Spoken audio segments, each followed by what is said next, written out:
Hello everyone, welcome back to literature people. मैं मधु पांडे। आज हम लोग देखने वाले हैं टॉम जोन्स के बारे में, जिसको लिखा है हेनरी फील्डिंग ने। हेनरी फील्डिंग का बर्थ हुआ था यूनाइटेड किंगडम में 22 अप्रैल 1707 में। इनकी डेथ हुई थी 8 अक्टूबर 1754 पुर्तगाल में। हेनरी फील्डिंग ये English novelist, irony writer, dramatist थे।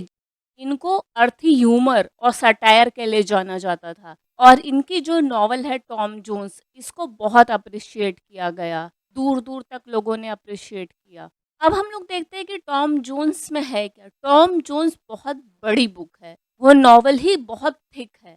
तो हम लोग इसकी समरी देखते हैं और जो इसके इम्पोर्टेंट टॉपिक्स होंगे उस पर मैं अलग वीडियो बनाऊंगी। टॉम जोन्स की ऐसे शुरुआत होती है कि इसमें एक स्क्वायर ऑलवर्दी है। ये वेल्दी लैंड ओनर है, इसके पास बहुत ज़मीन है, बहुत पैसा है, जो कि अपनी एक अनमैरिड सिस्टर ब्रिजेट के साथ रहता है paradise hall, south western England में। ऑलवर्दी काफी अच्छा इंसान है। जब ये लंदन पे ट्रिप पे गया था, वापस आता है तो देखता है कि इसके बेड में एक छोटा सा बच्चा है। वो उस बच्चे को देखता है, वो सोचता है कि वो इस बच्चे को अडॉप्ट कर लेगा और रेस करेगा, और उसी बच्चे का नाम ये टॉम रखता है। विलेज में एक रूमर होता है कि एक ही जो लड़की है वो इस टाइम पे प्रेग्नेंट हो सकती है। उसका नाम है जेनी जोन्स, जो कि वहाँ के लोकल स्कूल मास्टर के घर में एज एन सर्वेंट काम करती है। तो लगता है कि लोगों को उसका ही बच्चा होगा। स्क्वायर ऑलवर्दी जेनी को बुलाता है, क्वेश्चन करता है और पूछता है, तो बोलती कि हाँ वो वही है। जेनी बोलती कि हाँ मैंने ही टॉम को स्क्वायर के बेड में रखा था, और वो टॉम के फादर का नाम बताने से मना कर देती है। वो जो स्कूल मास्टर पार्टरिज है वो भी उसका बाप हो सकता है, बट कुछ कंफर्मेशन नहीं है। जो स्क्वायर ऑलवर्दी है वो एक अच्छे इंसान की तरह एक अच्छा काम करता है और बोलता है जेनी को कि तुम यहाँ से चली जाओ। उसको कुछ पैसे देता है और बोलता है यहाँ से चली जाओ। वहाँ पे मतलब उसकी रेपुटेशन ख़राब हो गई है, बहुत पुराना ज़माना है, रेपुटेशन ख़राब हो गई है। तो वो जेनी भी पैसे लेके वहाँ से निकल जाती है। अब वो जो ऐसा था कि अनमैरिड होके अगर बर्थ हुआ है बच्चे का, तो तुम्हें जेल होगी, बिकॉज़ ये मॉरल सिन है। ऑलवर्दी उसको जेल नहीं भेजता है, उसको बाहर भेज देता, तो लोगों को ये शक होता है कि कहीं ऑलवर्दी ही तो नहीं इसका बाप है, टॉम का बाप है। बच्चा भी रख लिया, बच्चे की माँ को भी भेज दिया, कुछ हार्म नहीं किया, तो लोगों को यही शक होता है कि भाई इसका ही बेटा तो नहीं है। अब जो स्क्वायर ऑलवर्दी है वो शादीशुदा नहीं है, वो विडोवर है और उसको आगे शादी करने का कोई प्लान नहीं है। तो अब जो इसकी एक सिस्टर बची ब्रिजेट, इसको और इसके जो बच्चे होंगे उसको प्रॉपर्टी जाएगी, और प्रॉपर्टी कोई थोड़ी बहुत नहीं है, बहुत मेजॉरिटी प्रॉपर्टी है, बहुत मास है। तो अब ये है कि अब लड़की के पास पैसा है तो लोग उसको अब फंसाने का ट्राई कर रहे हैं कि भाई उसके थ्रू इतना ये प्रॉपर्टी हड़प ले। गोल्ड डिगिंग जिसको बोलते हैं। दो जन, डॉक्टर ब्लिफिल और कैप्टन ब्लिफिल, ये ऑलवर्दी के घर आना जाना शुरू कर देते हैं।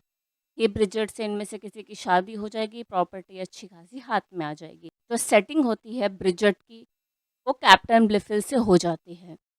इन लोगों की जब शादी हो जाती है तो जो कैप्टन ब्लिफिल का बिहेवियर है डॉक्टर ब्लिफिल के लिए, ये कोल्ड होने लगता है। उसके साथ वो अच्छा बिहेव नहीं करता, तो इसके वजह से फिर वो डॉक्टर ब्लिफिल लंदन चला जाता है और फिर उसकी वहाँ पे डेथ हो जाती है। अब यहाँ पे ये होता है कि कैप्टन ब्लिफिल को उड़ते-उड़ते रूमर्स मिलते हैं कि जो टॉम है उसका बाप स्कूल का मास्टर मिस्टर बैटरिज हो सकता है, और उसको लगता है कि ये जो टॉम है अगर बाप के साथ रहेगा तो अब इसके टाइज़ यहाँ से कट जाएँगे। जो ऑलवर्दी है उसकी प्रॉपर्टी से इसके टाइज़ कट जाएँगे। अब ये दोनों को बेटा हो गया है, कैप्टन ब्लिफिल और ब्रिजिट को। तो अब इसका ये फ़ोकस है कैप्टन ब्लिफिल का कि जो प्रॉपर्टी है, वो सिर्फ़ इसके बेटे को मिले और इधर-उधर नहीं जाए। तो अब इस चीज़ को ही लेके कितनी प्लानिंग, प्लॉटिंग हो रही कि जो प्रॉपर्टी है, वो उसके बेटे को मिल जाए, कैप्टन ब्लिफिल के बेटे को मिल जाए। कैप्टन ब्लिफिल को ये बात बिल्कुल भी अच्छी नहीं लगती है कि वो जो टॉम है, वो अभी भी उसके घर में रह रहा है, उसके साथ रह रहा है, ऑलवर्दी के साथ। बट इसकी प्लानिंग प्लॉटिंग के चक्कर में ही या फिर ऐसे ही उसको स्ट्रोक आ जाता है और वो मर जाता है, कैप्टन ब्लिफिल। तो एक ये प्रॉब्लम यहाँ पे ख़त्म हो गई टॉम के लिए। अब 12 साल आगे की कहानी, क्या हो रहा है? अब जो टॉम है, वो अब टीनेजर हो गया है, इधर-उधर बदमाशी करता रहता है, इधर-उधर तूफ़ान मचाता रहता है, बट वो अच्छा लड़का है। लोगों की मदद करना चाहता है, वो वैसा है। और वहाँ पे जो सर्वेंट्स हैं, उनके साथ वो काफ़ी घुल-मिल जाता है, सर्वेंट्स की अपने साइड से पूरी मदद करने की कोशिश करता है। उसमें एक होता है ब्लैक जॉर्ज, जिसकी वो काफ़ी मदद करता है। अपने यहाँ से सामान ले जाके उसको देना, ऐसा चुरा के भी दे देना। और इन सब चीज़ों के वजह से, उसके राउडी बिहेवियर के वजह से, उसको जो उसके 2 ट्यूटर्स होते हैं, मिस्टर थॉकमैन और मिस्टर स्क्वायर, उसके साथ काफ़ी मतलब तालमेल नहीं बैठता इन लोगों का। ये दोनों मिस्टर ब्लिफिल को, मतलब रिचर्ड जोन्स और कैप्टन ब्लिफिल का बेटा है, उसका नाम भी इन लोगों ने ब्लिफिल रखा है। मिस्टर ब्लिफिल जो है, उस वो ना कहते हैं कि कैसा सकअप टाइप में है। लोगों की चापलूसी करना, लोगों के मुँह पे अच्छा बनना, वो वैसा है। मतलब वो कहीं से भी अच्छा इंसान नहीं है, वो सिर्फ़ प्रिटेंड करता है। तो जो लोग हैं, वो उसे पसंद करते हैं। जो टॉम्स अपने सीक्रेट हैं, जैसे चीज़ें दूसरों को देना या दूसरी जो सीक्रेट्स हैं, वो ब्लिफिल को बताता है। पर जो ब्लिफिल है, वो थॉकमैन वगैरह को बता के उसको, टॉम को परेशानी में डालता रहता है। पर जो नॉर्मल लोग हैं, जो कॉमन पीपल है, जो सर्वेंट्स थे वहाँ पे, वो टॉम को काफ़ी पसंद करने लगते हैं ब्लैक जॉर्ज की मदद करने पे। अभी इनके नेबर में एक जन है, स्क्वायर वेस्टर्न। ये लोग रहते हैं, इसकी एक डॉटर है, सोफिया। और जो स्क्वायर वेस्टर्न है, उसको टॉम काफ़ी पसंद है, उसके स्पोर्ट्समैनशिप की वजह से। वो काफ़ी इन सब चीज़ों में एक्टिव है, तो स्क्वायर वेस्टर्न को काफ़ी पसंद है। और जो उसकी बेटी है सोफिया, उसको टॉम पसंद है। सोफिया, टॉम और मिस्टर ब्लिफिल, ये एक ही एज ग्रुप में आते हैं। बट जो टॉम है, उसका रिलेशनशिप मॉली के साथ चल रहा है। मॉली ब्लैक जॉर्ज की बेटी है। On end of sort of relationship चल रहा है। और जो ब्लैक जॉर्ज है, वो ऑलवर्दी के लिए काम करता है। और जो वेस्टर्न है, स्क्वायर वेस्टर्न है, वो टॉम को as an son in law accept भी नहीं करेगा, बिकॉज़ वो बास्टर्ड है। और जो लड़की है सोफिया, अब उसकी बेटी है, रिच है, सब कुछ अच्छा है उसके साथ। वो टॉम के साथ क्यों शादी करवाए? वैसा है। और टॉम के साथ शादी करवा के उसका स्टेटस भी स्क्वायर वेस्टर्न का कुछ बढ़ेगा नहीं, तो कोई सेंस नहीं बनता। तो टॉम का रिलेशनशिप है, वो मॉली के साथ चल रहा था। और पहले तो सोफिया पे उसका ध्यान नहीं जाता है रोमांटिकली, टॉम का। और सोफिया टॉम को पसंद करती रहती है। यहाँ पे वो मॉली के साथ इन्वॉल्व है, बट जब वो सोफिया पे ध्यान देने लगता है, तो वो जो उसके टाइज़ होते हैं मॉली के साथ, जो उसका रिलेशनशिप है, उसको कुछ वो ख़ास पसंद नहीं करता है। बट ऑनर के तहत उसके साथ मॉली के साथ रहता है, बिकॉज़ वो प्रेग्नेंट होती है और उसको लगता है टॉम को कि ये बच्चा उसका है। और उसको वो जेल जाने से भी बचाता है, सबको बता देता है कि उसके बच्चे का बाप वही है। पर ये चीज़ें तब ख़त्म हो जाती हैं, टॉम और मॉली का रिलेशनशिप, जब टॉम को पता चलता है कि मॉली के और भी अफ़ेयर्स हैं। तो वहाँ पे उसका ये कट हो जाता है मॉली के साथ टाई, और सोफिया के साथ कहीं न कहीं शुरू हो जाता है।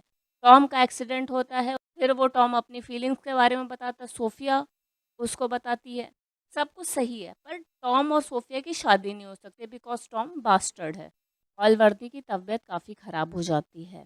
वहाँ पे फिर उसकी जो विल होती है, वो ओपन होती है कि जो विल में ज़्यादातर प्रॉपर्टी ब्लिफिल को जाएगी, पर टॉम को भी पैसे मिलेंगे। और जो थॉकमैन वगैरह हैं, कि उनको ऐसा कम मिलेगा, उस बात से उनको भी अच्छा नहीं लगता कि हमें कम क्यों मिल रहे हैं। और फिर यहाँ पे इनको न्यूज़ मिलती है कि जो ब्रिजिड है, वो मर गई है और वो टाइम पे घर पे नहीं होती है। और ये न्यूज़ उसका लॉयर देता है, और किसको देता है? मिस्टर ब्लिफिल को। स्क्वायर ऑलवर्दी को इन्फॉर्मेशन पहले नहीं मिलती, पहले ये मिस्टर ब्लिफिल को मिलती है। मतलब यहाँ पे कुछ हो सकता है कि कुछ तो फाउल प्ले है। जब ऑलवर्दी बीमार होता है, तो जो टॉम है वो काफ़ी मतलब डिप्रेस स्टेट में रहता है। जब ऑलवर्दी ठीक हो जाता है, तो काफ़ी वो चहक जाता है, नाच रहा है, गा रहा है, पी रहा है, ये सब पागलपना कर रहा है। तो इसमें इसकी ब्लिफिल, थॉकमैन वगैरह से बहस हो जाती है। तो उसके बाद फिर ये मॉली को मिलता है वुड्स में, उसके साथ उसका फ़िज़िकल रिलेशनशिप होता है। फिर इन लोगों में और झगड़ा होता है, वॉकमैन, ब्लिफिल में। और इनका जो अलग ट्यूटर था उसमें, सब में मतलब झगड़ा हो रहा है और टॉम वहाँ पे हार रहा है क्योंकि वो अकेला है। फिर स्क्वायर वेस्टर्न आता है और फिर वो उन लोगों को भी सबक सिखाता है, वैसा है। वहाँ से वो उसको लेके निकल जाता है।